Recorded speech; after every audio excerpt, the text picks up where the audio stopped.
Includes lying to us. We won't take away the winter fuel allowance. We won't raise taxes. They get elected, they take away the winter fuel allowance from thousands and thousands of pensioners on as little as £13,000 a year. But how can we justify to be able to feel like it is an attack on some people who've worked hard all their lives? They're not. They don't have money to spare.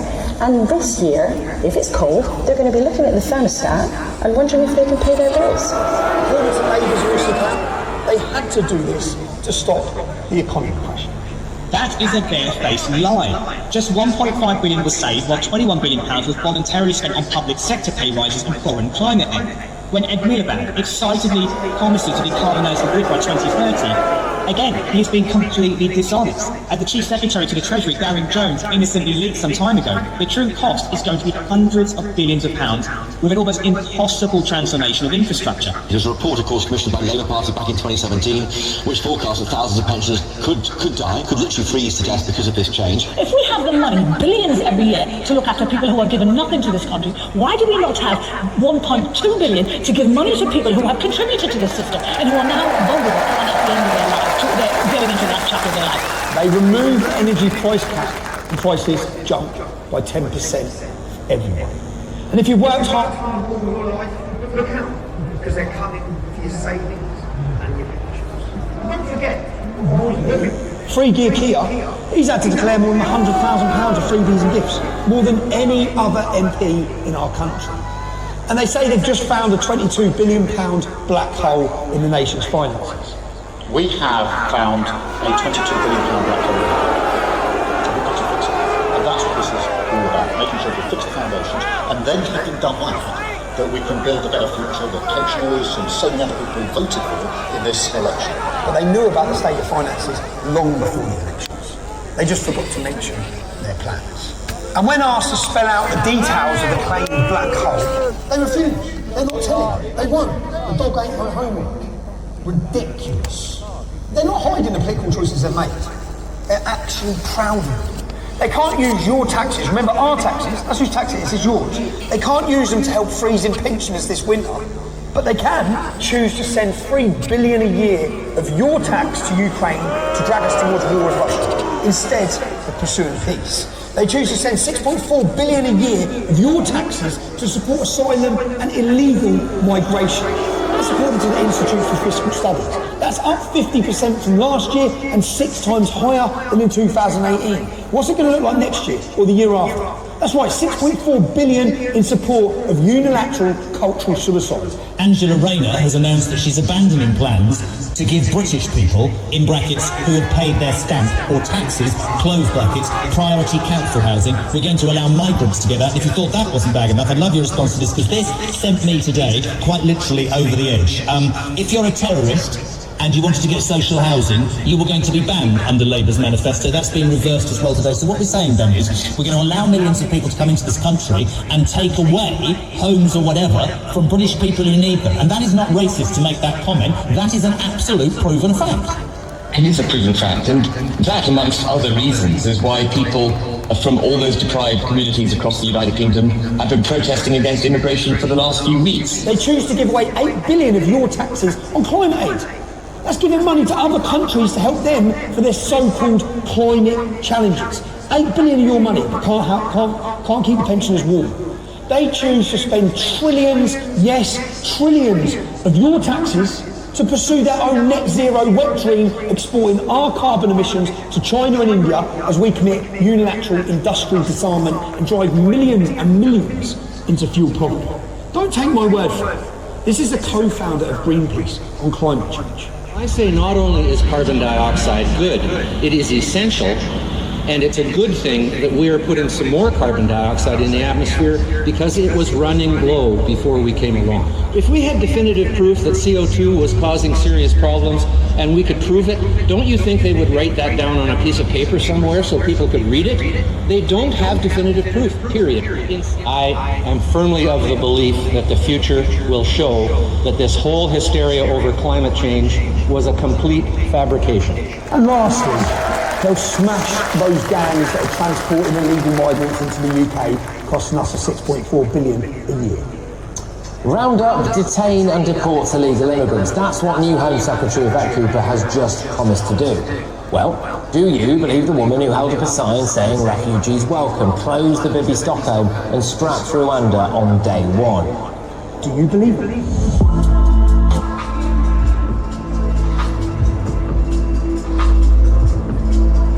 They're also driven by fear. They fear their loyalty to the World Economic Forum and its globalist and totalitarian agenda being exposed and revealed. You have to choose now between Davos or Westminster. Davos. Why? Because Westminster is too constrained. They fear their incompetence and failures being exposed. Immigration policy, energy policy, foreign policy, every policy is a failure. They fear losing power. And they fear Islam. They're bewildered. They cower and submit to the demands of Islam out of fear of what might happen if they don't. Hello, Assalamu alaikum. My name is Phil Hutchinson and I am the Superintendent of the British Manchester Police based in Oldham. Salam alaikum.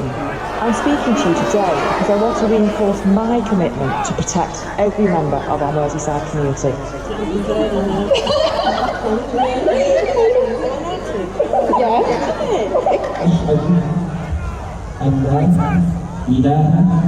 Of course, cowering in the face of Sharia-loving fanatics does not placate them. It emboldens morons. Our government's appeasement is like feeding the crocodile and hoping it will eat them last. I think Churchill said. And hiding things, covering things up, that doesn't solve our nation's problems.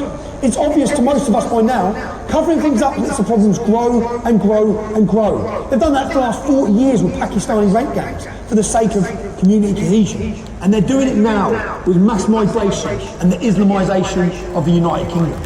But lying to cover things up doesn't create community cohesion. It does the absolute opposite. It stokes anger in British people. There was no growth in our economy in July, and yet we continually get pumped with mass migration. I'm just going to pose this question.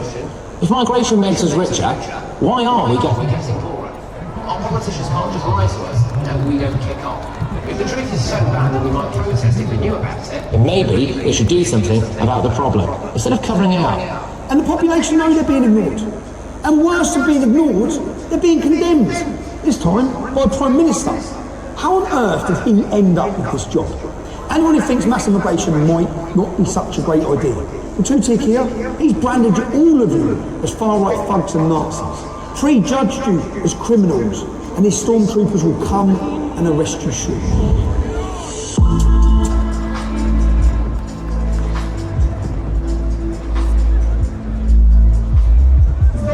Our so-called leaders is loathing. They don't believe in the nation state.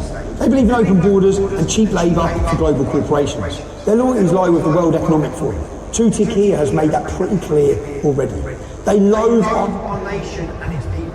The obstacles to their globalist totalitarian utopia. They don't want to be challenged. They are terrified of scrutiny. They don't want their lives exposed, and they certainly don't want to listen to you, the British people. Everybody's lives matter, black lives matter, trans lives matter, refugees' lives matter, except old people's lives don't seem to matter. Why on earth are we choosing this as our first hill to die on?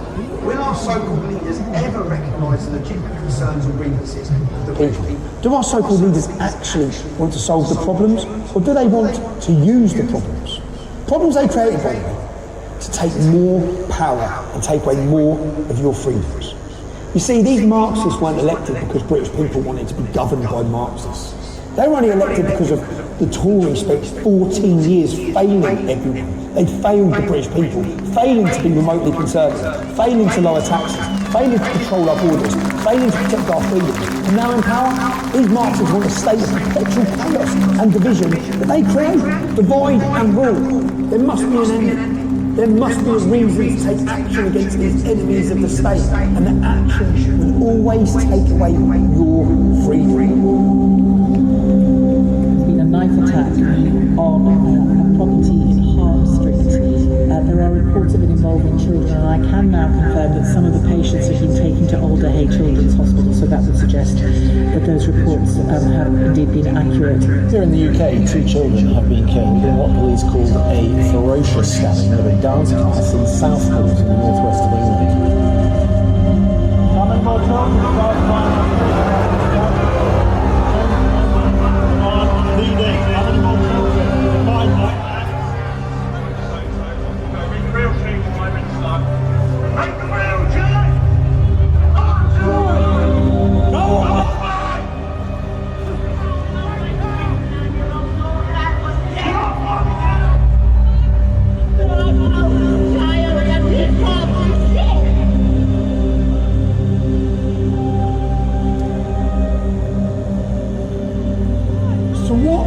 actually happened in Southport. A man of Rwandan descent murdered 3 beautiful girls and stabbed 8 more children and 2 more adults. How did the government react? What did the machinery of the totalitarian state do? Well, you and I would hope something like this would get the government to stop and reflect for a minute. Why have these girls been murdered? Why is there so much knife crime? Why is there so much rape? Why are these so-called asylum seekers flocking to our shores? What values and cultures do they bring with them? Are their values compatible with ours? Are all cultures of equal merit? You and I would hope the government would ask why the peasants, that's us, you and me, why are the peasants revolting? No, don't be ridiculous. Reflecting is not a popular pastime with communists and tyrants. Admitting they're wrong is not a key competence of these tyrants. Apologising for destroying our nation, it's not going to happen.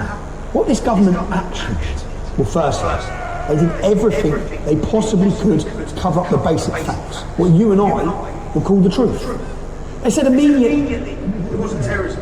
How can they possibly know immediately the motive, that it wasn't terrorism? How can they know that? And how could the young girls at a Taylor Swift dance studio not be terrorism? They said he was from Cardiff.